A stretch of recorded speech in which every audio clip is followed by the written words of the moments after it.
I've got a special guest with me today. This is Jesse, and Jesse Hines is in the community, has been in the community for a very long time. He is one of the attorneys that gives great contrarian insight and also is able to really be an asset when it comes to the community leaning on a mind that has some value when it comes to the legalities of the United States because he practices in the US.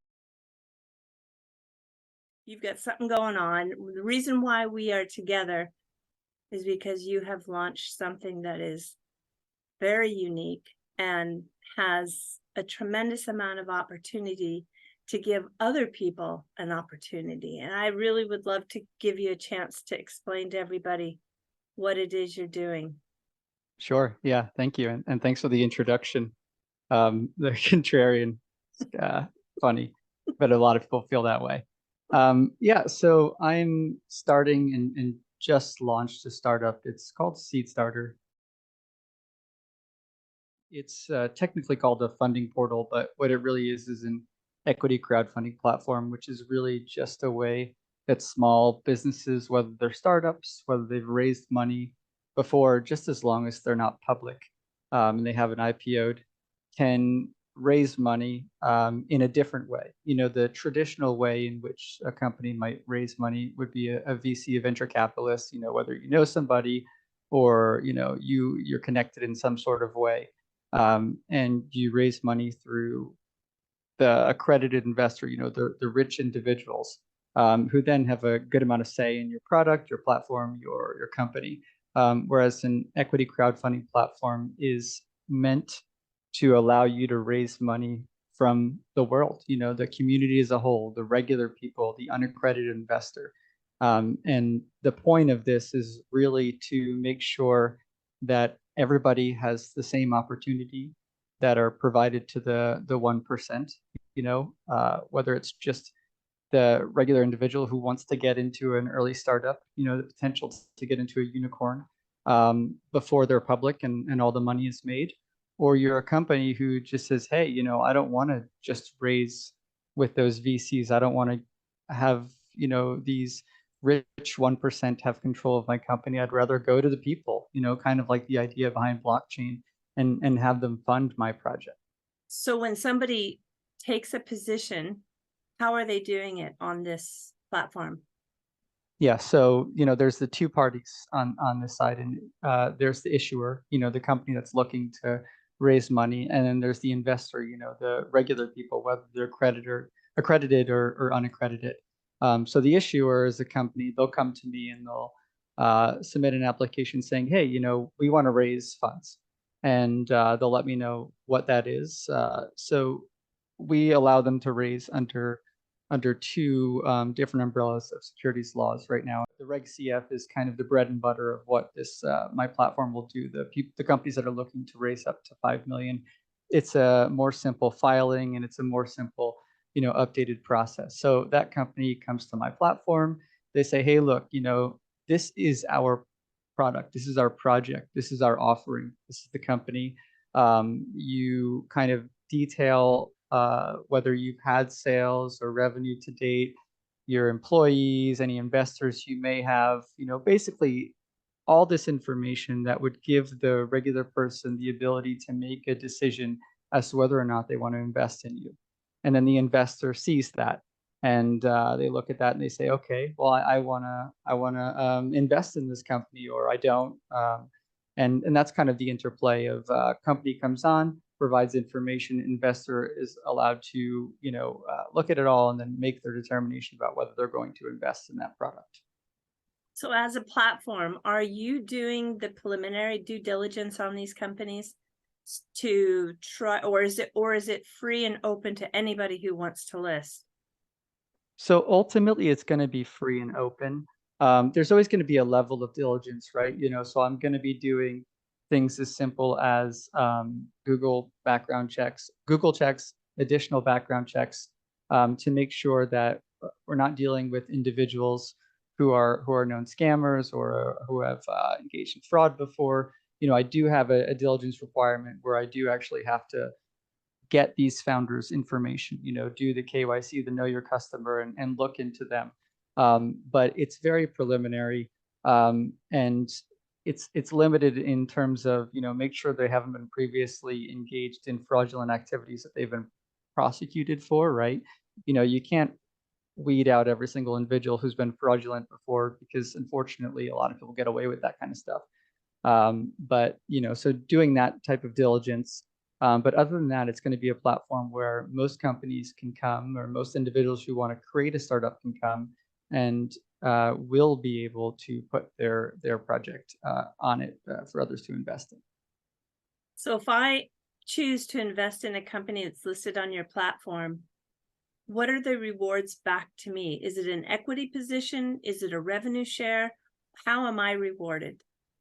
Sure. So that's the great thing about this is it's going to be company dependent. A company who comes on the platform is going to be able to decide what type of security. So these are intentionally offered securities, and we can talk about that in a bit. But what type of security they want to offer? It could be direct stock.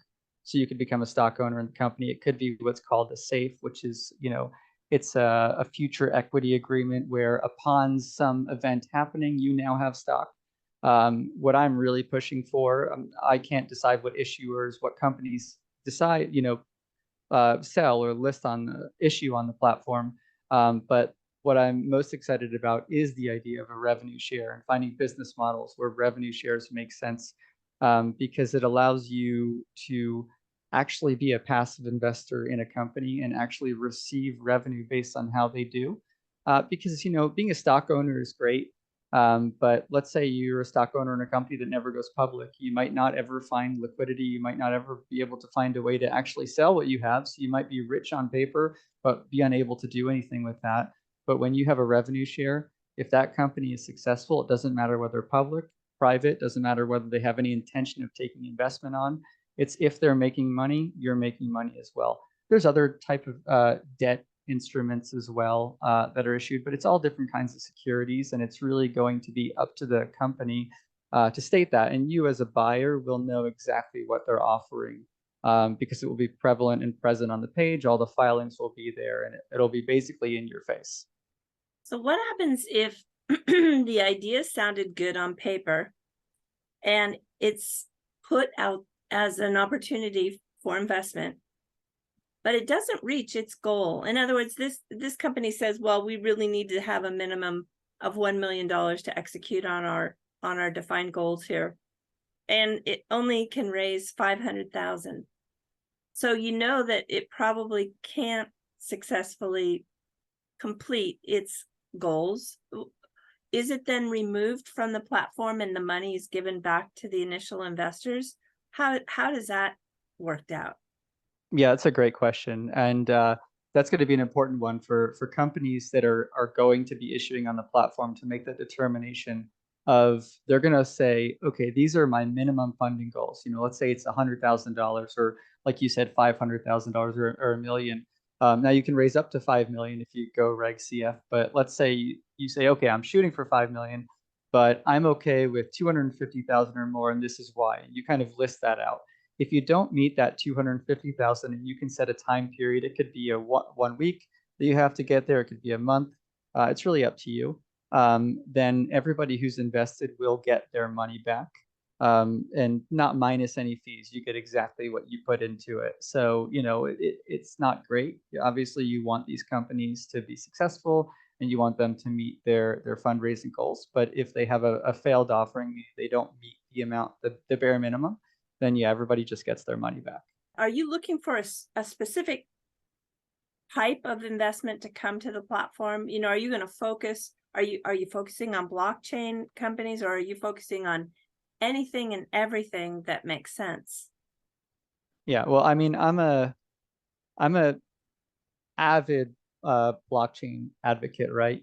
I believe in blockchain being a part of the future, right? When people say blockchain is the future, that's kind of an odd thing to say, but I believe it's part of the future where necessary. I think there's a lot of avenues where blockchain can really be implemented and can make businesses better. So I am looking for businesses that are incorporating blockchain, not specifically crypto companies or blockchain companies, but businesses that want to incorporate blockchain.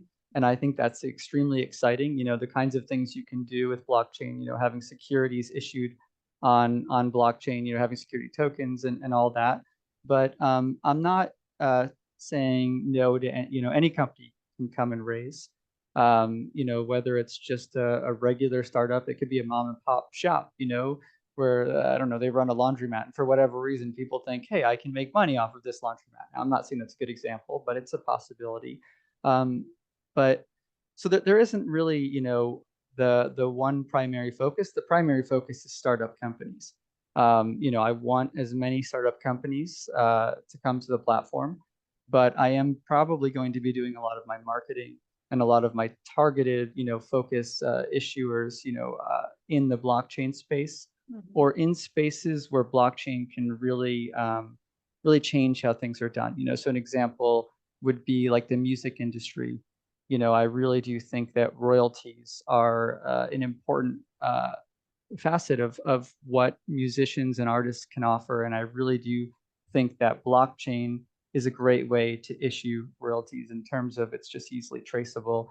And, depending on what ledgers you use, you can actually issue the royalties directly in whatever currency people want, like I said, depending on what ledger you use. And that's where blockchain can really change that. But so things like like music or even companies that are creating film studios, they're going to film that are going to fund film projects. That's a really cool type of thing that I really want to bring to my platform. Or YouTubers who say, look, I like getting revenue from YouTube or whatever my social media is that's paying me revenue, but I want to build my brand. And the best way to build my brand is to raise money today, use that money to market myself or whatever, and then provide a revenue stream. So it's hard to say, exactly who I'm targeting. I am focused in on small businesses, obviously, but I think the biggest market I want to go after is different areas of the royalty market. For the most part, are any idea from any country can participate? So yeah, you look at it in two different ways. There's the issuers and there's the investors. The companies that are issuing right now, they have to be US based. My goal is to, each country has its own laws. And, just because I'm licensed by FINRA and the SEC in the US, my platform has those licenses here, doesn't mean I can go, to England or Germany or wherever else and start to offer my platform. The stage 2 for me is I plan on going to the EU. And they have recently passed new regulations where if you get licensed in one country in the EU, you can actually operate around the EU and then moving country to country from there. But for right now, it's only US-based companies. But with that said, you could have a company based in another country who issues through a funding portal if they're willing to put a part of their business in the US. If they're willing to move a piece of their business into the US, you can do that. But that's tough, and there's a lot to be talked about in that avenue. As for the investors on the other side, you can be located anywhere other than, like you said, what are OFAC sanctioned countries. Countries that the government has basically said, look, we can't deal with these people or these countries, and Iran, Russia are some of the examples of countries that investors can't participate on the platform. With the overall mission in mind, what is it? Yeah, so there were two things that really drove me to create this platform, and the first is that unaccredited investors, people who don't have a lot of money, really don't get the opportunities that the rich individuals have, and so for a lot of companies, they don't get to invest in them or partake in them until that company has IPO'd and gone public. And if you look at most IPOs, you'll see a company has gone up in value, and then it dumps immediately at the issuance in the stock market. And the little people who finally get involved basically lose a lot, and now they're holding for a long time, hoping to make money. And this has been pretty bad. It's a pretty bad system where only the rich get the opportunity to get early into these investments. And the logic of the US government and all the other governments was that, well, they don't have enough money to make these risky decisions. And that's kind of like, I don't know, playing their parents and saying, look, you're poor, so you're not smart enough to make decisions. And to me, that drives me crazy, right? Just because you're poor doesn't mean you're not intelligent.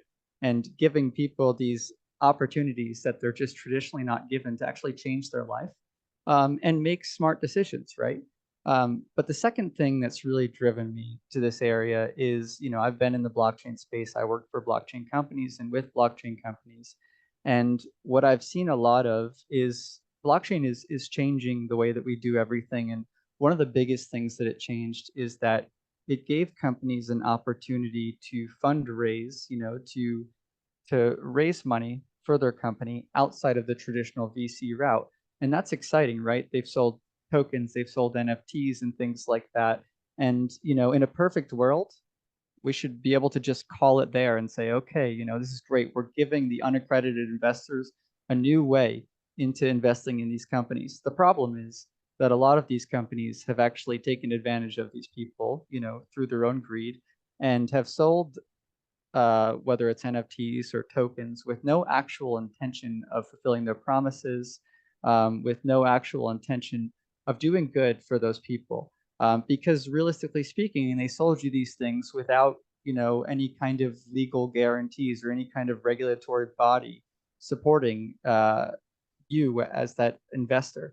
Now you have the SEC coming, and they're really coming hard at a lot of blockchain, and we can talk about whether that's good or bad. But what's most important is that a lot of people who have bought things, a lot of people who've spent a lot of money, don't have any protections. And so when I fuse the unaccredited investor getting involved in investing and fundraising in blockchain, those two things, put together, brought me here. This is the best way right now you can offer a compliant solution, one that's protected, by regulators, where the unaccredited investor can invest in a product, can invest in a project and a platform, but also where blockchain can really come into play and fundraising a company can come into play. You have a token that's going to facilitate some utility for this to really work well. Can you explain how that works? Yeah. So this I'm really excited about, because it's a part of my platform, and I'm introducing blockchain into the platform. It doesn't need to exist for the platform to continue. But, I mentioned before that one target market that I really wanted to go after is royalties. Companies using royalties rather than stock, to fundraise. And so what we're going to be doing is we're going to be intentionally offering a security token, a cryptocurrency token that's registered and filed with the SEC, that gives holders, a direct gross revenue, not net revenue, so not minus expenses, a direct gross revenue on my platform. So if my platform does well, those holders get a percentage of my income. If my platform doesn't do well, right, then unfortunately you don't get anything. But the hope is that we all grow together. So the people who invest in the platform itself will make a percentage of the revenue that the company makes. And also there's going to be other things baked into it, like governance, where users who decide that they want to lock up their tokens and engage in governance, which helps our platform to make decisions, will actually be getting more token, in response for locking up and governing. And there's some burning mechanisms and buyback mechanisms where, because it's a security, because it's intentionally offered as a security, unfortunately, that means the secondary market is limited. And we're going to do some things that so that we can create a secondary market in the future. But to begin with, there isn't really going to be a secondary market. If you buy tokens, you might not be able to sell them. Even though you have a royalty interest in the company, you might be making money if the company's successful. You might not be able to sell that to somebody else if you want to get out. So we're going to be having our own buybacks. That's dependent on how successful the company is. If the company is successful, if there's more issuances on the issuers on the platform, then and successful raises, we'll be buying back tokens from those who want to sell it at a more expensive or at a profit from what they bought it for. So this is exciting to me. The idea of creating a royalty interest. People will probably call me crazy, because most companies, they could get away with just selling a safe, which is basically saying, hey, give me money now, and in the future, you might have equity in my company, or selling stock where you may never distribute any kind of dividends to your holders. And if you have no intention of going public, they might be left literally holding the bag. In this situation, I am saying, hey, if my platform grows, you grow with me. If we're a community together, we're investors in this whole thing together. Let's find success together. The goal is to, if you look at the trajectories of other companies who have been kind of involved in the space, from when they first launched their funding portal, maybe the first year or two, $10 million was raised to their platform. But 5 years later, these platforms are having 300, $400 million raised. So that's really the goal. Is we're looking for 3 years from now, 4 years from now, and I really hope that my platform can have at that point, 500 billion going through the platform in a year. Sometimes these VCs and incubators will give ancillary support, whether it be legal support, marketing support, hiring support. Do you see the Seed Starter as having some sort of role in other aspects of those businesses to help them along, because more like an incubator might do? Yeah, well, I think that's kind of part of the coolest thing about why I'm having a token is when you create a token that has people directly invested in your success, you've created a large community, right? A community of people who want to see not just your platform succeed, but any company who issues on your platform to succeed. So that's step one, is we are kind of creating a community where issuers will come, and you already have that set group of people who are involved, who want everything to be successful, who want to be involved more. In addition, there is going to be marketing support, but the issue is that this is a regulated entity, and marketing is extremely limited in terms of once something gets offered on the platform, the communications actually have to stay on the platform. You can't really do too much. Now we'll have press releases saying, look, this is what's coming to our platform. We'll have Twitter posts, we'll have Discord posts, we'll put it everywhere else. But a lot of that conversation thereafter is going to have to happen on the platform. Hiring is an odd thing, where I'm probably not going to get that involved in that early days. Might create a network of, hey, these are individuals in the community who are looking for jobs, and maybe will allow that to be fostered, where that might be a pretty cool talent pool of for companies to look at. But I'm probably not going to get too involved on the day-to-day of helping companies hire. But if they have questions, I'm obviously always there to assist. Well, what would be really cool actually is if the companies that raise on my platform start to work together, right?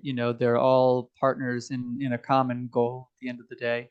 And you might have that group of a company that's like a group of engineers that focus on doing work for hire, seeking a raise, and then you might have a platform that is like a blockchain music, the next iTunes, or whatever, the next Spotify, and they might need developers, and then you have developers there that have raised. But that would be really cool. Or like I said, it would be really cool to watch the community say, maybe have a section of the Discord being like, drop your resume. Let the companies that are raising on the platform see who you are and learn more about you. But a lot of that, if you really think about it, it happens in a Discord itself, right? So like when I worked for, recently worked for a blockchain company, I got to know them through their Discord, and they got to know me through the Discord. I didn't go the traditional hiring route. I became a part of the community. And the idea of creating a community where issuers are going to say, hey, look, if I want my company, if I want my raise to be successful, I have to talk to people, right? And if we do foster this great Discord community, they'll get used to these people, get to know these people, and hopefully we'll, if any of them are looking for jobs, there'll be good relationships fostered from that. When they do want to purchase a token and take some, let's just say, a equity position in your platform's vision, is there a minimum amount of tokens that can be purchased? And do they buy directly from you? And how do they pay? I mean, are you taking Stripe, or do you have to use a crypto, or can I use US dollars? You know, those kinds of questions that I'm sure run through people's mind. Yeah, yeah. So the goal right now is that, and this goes for anything in the platform, the minimum is $25. Mm, So anybody can invest at a minimum $25, at a maximum, whatever you want. Obviously, if a company is trying to raise $1 million, you can invest 1.5 million, right? And as for how somebody can pay, a lot of it is still up in the air. We're still working, obviously the SEC has to approve a lot of these things. But the intention right now is USD, credit card, so whether it's credit card or bank transfer. And we do have the goal, and I do believe it's going to happen. We just have to get approval on it, of cryptocurrency payments getting accepted, for the investment in a token. But that's good. It has to work in a weird way. And the reason that I say that is, let's say that for whatever reason, before the before the round closes. So let's say that I leave it open for 2 weeks, and somebody puts money in and they want to pull money in, it pull out. They decide they don't want to be invested in the token a day before close. They're allowed to.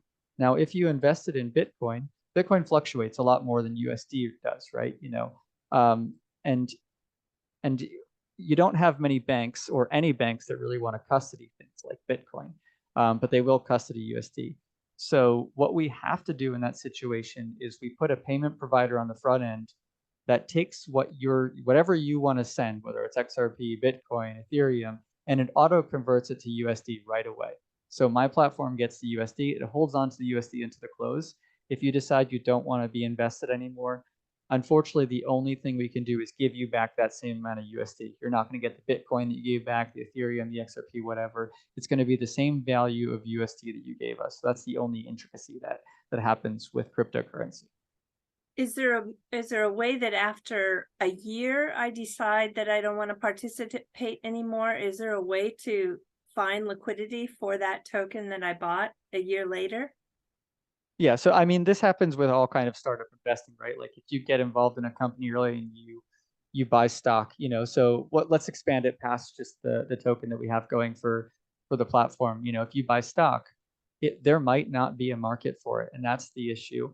But what we're doing with the token is it's twofold. One is we're doing buybacks. So every issuer who comes to the platform is going to pay a fee to be able to issue on the platform. We're going to take half of that fee and we're going to start buying back from token holders who want to sell their token at an increased price. So that's one part, and that's all broken down in the green paper. I don't want to get too much in the details of what we're buying back for and all that, but you can see it all there. The other is that it's our goal. I mentioned one of our future goals is to expand into other countries. Another goal is once we do get funding, assuming that the token sale is successful, we're going to be applying for our broker-dealer license in a subsidiary, not in the same company, but applying for the broker-dealer license so that we can create our own secondary market for the token. Now, we can't guarantee this is ever going to work out, but we want to create a platform that allows people to be able to trade the token amongst each other or other investors who have gone through the KYC screening, who have done the KYC, AML, and all that, to be able to buy and sell from each other like a marketplace. But other than that, it can only get sold on platforms that are registered broker dealers and things like that will accept it. So it's it's a risky endeavor. It may not, you may not ever have a market for it, but our goal is to try to find those opportunities. I haven't seen anything negative yet. People are going to find something to be negative about, and I'd love for them to tag me in that or join my Discord and talk to me about why, what your thoughts are. And then we can have a conversation from there. I'd love to either be told why I'm wrong, which would then help me to change my business model, right? If somebody comes along and they look at what I'm doing and they say, Jesse, you missed something massive, or there's something wrong with what you're doing, I'd rather know now and be able to look at it and adjust it. But also, I like to have the opportunity to have these conversations with people and open their mind up to what we're doing here, because we are doing something that no one's really doing. I haven't seen anyone issue a royalty token on the blockchain. I don't see that many people trying to crowdfund their platforms, especially blockchain companies, in the most compliant of ways. So it's an exciting thing, and I love to talk about it. So I want to hear the good and the bad because it just allows me to talk about it more. So there is a community that has formed already, and it's on Discord, right? Do you want to invite people to that Discord? Is that something you're trying to grow, or is it a Oh closed yeah. group right now? No, no. So it was closed up until I think about a week ago. Mhm. Finally opened it up. Would love for everyone and anyone to come. Uh, right now it's early days, right? So there's not too much to talk about, but the more people that come, the more things there are to talk about, the more questions and answers. Because right now, if you go to our Discord, you'll see it's a group of people who have been in it in a closed Discord for a while, and they've heard it all. We've talked about it all, so it's all been kind of talked about. But at this point, I think it's time to start adding new people to be able to have these conversations over again, and then see what the greater majority really thinks about what we're doing. Is there an invite link that someone can capture, or how is it the best, what's the best way to find you?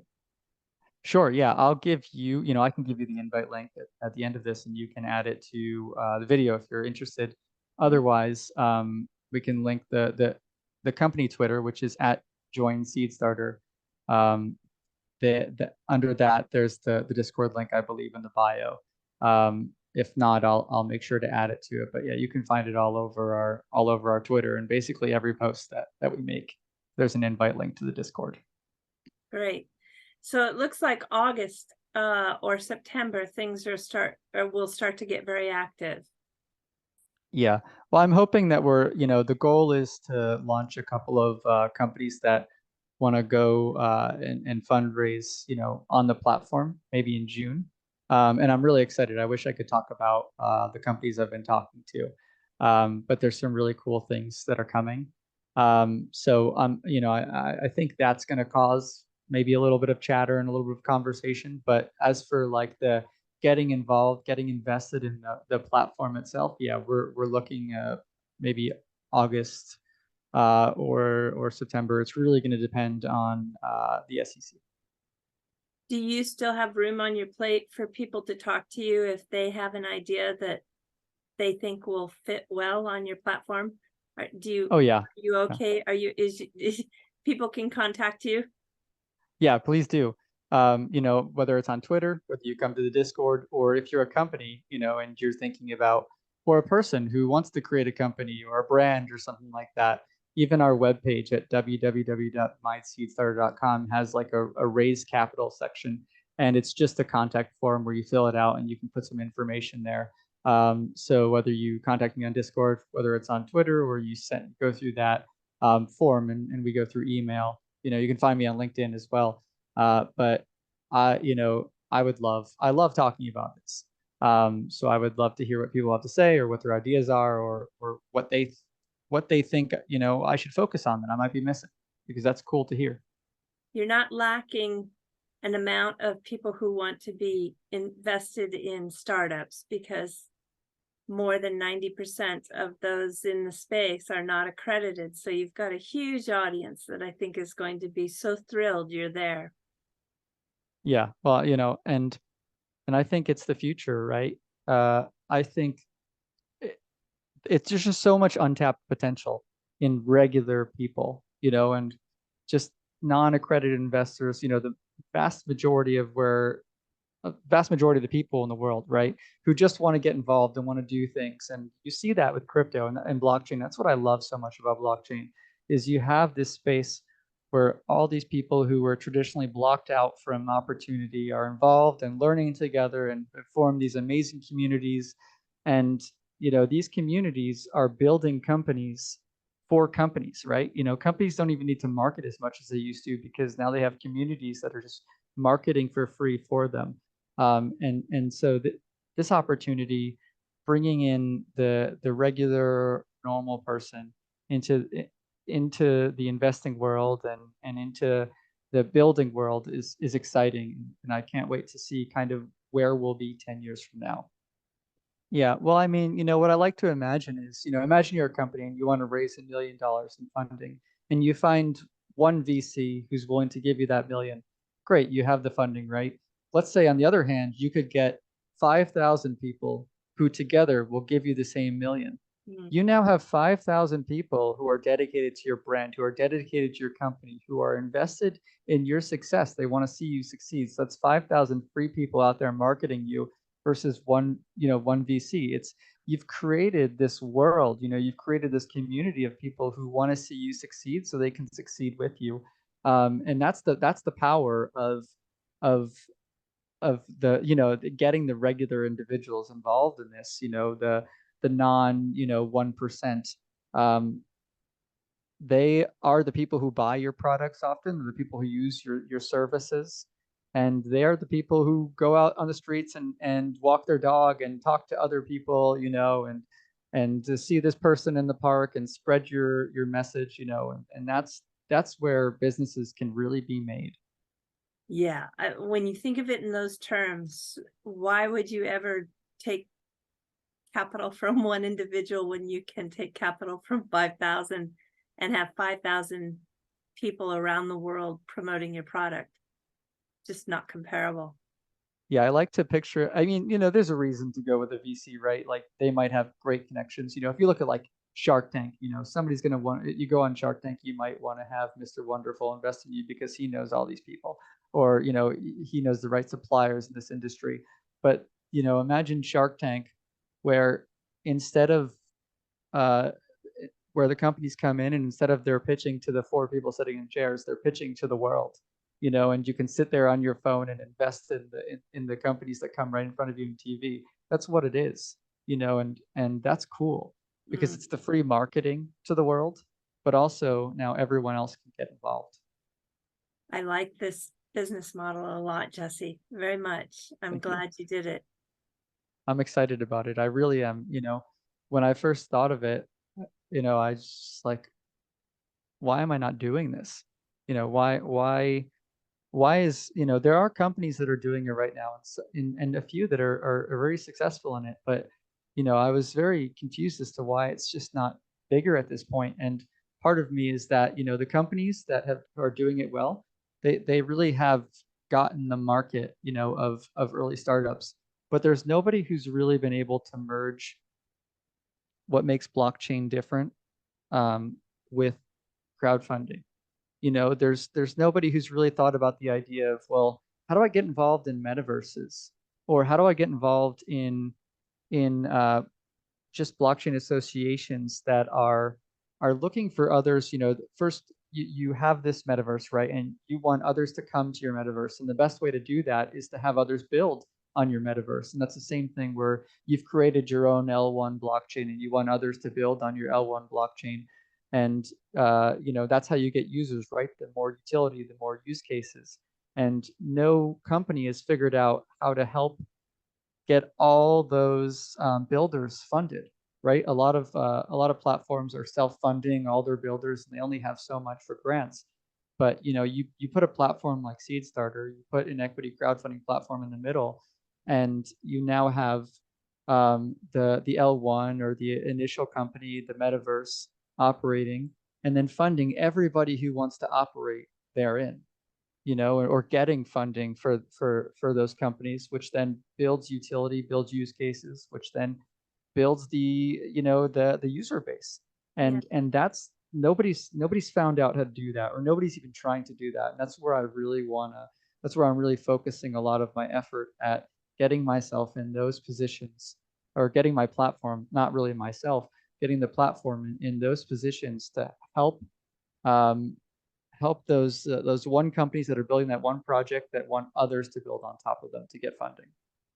It's a form of synergy within an ecosystem that's real community based.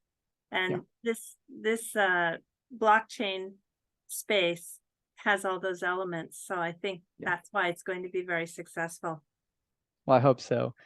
I really hope, because this could be a great thing for everybody. It could be a really fun thing for everybody. It's going to open up hopefully a lot of opportunities for a lot of people who traditionally wouldn't get funding. You could have the person down the street from you who has brilliant ideas but doesn't know the right people, could never get their business off, could never get it off the ground because they could never get funding, and now they have the opportunity to present it to, not just that one rich guy down the road, present it to everybody on the street and everyone on the block and everyone in the town, and everyone in the world. And the people who believe in you are going to fund you, and that's it's I can't contain. I know I'm good at not being like jumping up and down, but I can't contain how excited I am about this. But I think I'm going to enjoy seeing who comes and studying new business models. That also has an exciting element to it that I'm looking forward to. Yeah, me too. I have this thing where I tend to get bored sometimes in doing one thing over and over and over again. And that's kind of like I was a lawyer for a while and I had my own law firm, and then I decided to go in-house with the company, and now I don't even want to be a lawyer anymore. I want to do this whole thing. And that's the thing that's so cool about this is that, even though you're kind of doing the same thing, it's with all these different people and all these different opportunities, and you just get to learn so much. Even the issuers, the companies that want to come to my platform, I get to look at their business models and I get to, talk to them and have these conversations and learn about what they're trying to do. And it's just like every person I talk to, I learn something new from, and it's extremely exciting. Yeah, I have had that similar thought process in engaging in anybody who wants to talk in this space. They are bringing some incredible foresight and insights to the world and to business that is so invigorating because of the communication that you have is with people that you've never been able to even dream about having a conversation with, located in parts of the world that you've never even visited. And so it's pretty cool. This space is really, this platform, this social media platform, I think the different platforms have given brand new opportunities that enrich our lives on a very deep level. Is you can still have this regulation and this compliance and all the, all that boring stuff, but there's a way to open it up to the world and allow people to see into these unicorn companies and see into these, talk to the CEOs and CLOs and CMO, all those people, have those conversations. And that's what the blockchain and the communities through blockchain has really brought. And obviously social media has brought that as well. And it's just cool to like sit back and say that's not where we were, even a couple of years ago. It's just so Right. different. Yeah. Yeah, this space has really nurtured a lot of creative people willing to try things new and step out of the box that wasn't. They're defining what new business looks like. They're defining the future, and so that part of it is very exciting. I would just love to hear people's perspectives, of what they think that I'm building. Look at the platform. It's limited in functionality right now, but it's intentional. It'll open up when we start to have issuers. Look at the token. Look at the royalty token that we're building, and join our Discord. Tag me on Twitter. Message me. I would just love to hear from people about what you think, concerns, what you might be excited about, and business opportunities. People have just been messaging me with all these ideas that I had never thought of, and I look at them and I say, wow, that's amazing. So yeah, I would just love to hear from everybody about what you think, good and bad. Hopefully good though. Yeah, I think you're going to be very busy with people saying, "Hey, Jesse, what do you think about this?" I hope so. Yeah. I get bored sometimes, so it works out. Well, it's good. I think I'll have all those links to those connection points in the description of this video. And thank you so much again for bringing this to the community and the greater community to come as you launch and grow, because it's really wonderful to see that 90% of the people who couldn't participate in the past can participate now. That's really important.